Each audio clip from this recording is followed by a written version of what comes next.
guys, for today's video, paano nga ba natin malalaman ang password ng ating mga Facebook account kapag nalimutan natin ang password nito. So halimbawa, meron kang Facebook account na gusto mong i-open tapos hindi mo na ma-open kasi nga hindi mo na mahanap yung password at hindi mo ito na-save sa iyong mga cellphone. Alam niyo ba guys na kapag nag-create kayo ng Facebook account ay diretsong masisave ang password nito doon mismo sa ginamit ninyong device. So makikita nyo ito guys sa mga settings ng inyong mga cellphone kung saan doon nyo ginawa yung Facebook na nakalimutan mo yung password nito.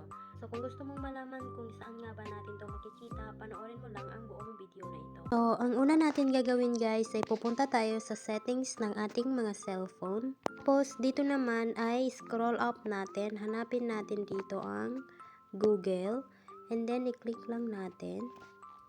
So dito naman guys, i-click natin itong autofill.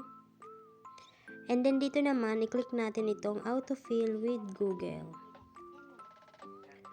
Dito naman guys, i-click natin itong passwords.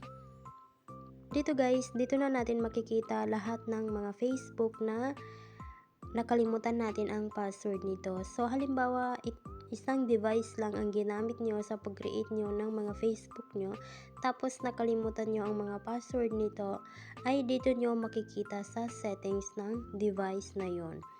So dito guys ay scroll up lang natin, tapos hanapin lang natin ang facebook.com.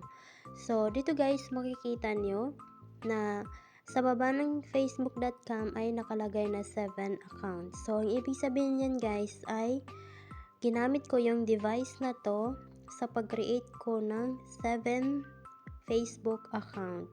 So i-click lang natin yan.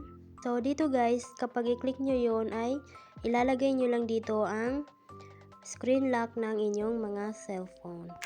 So dito guys, dito nyo na makikita lahat ng Facebook account na ginawa nyo sa iisang device lang.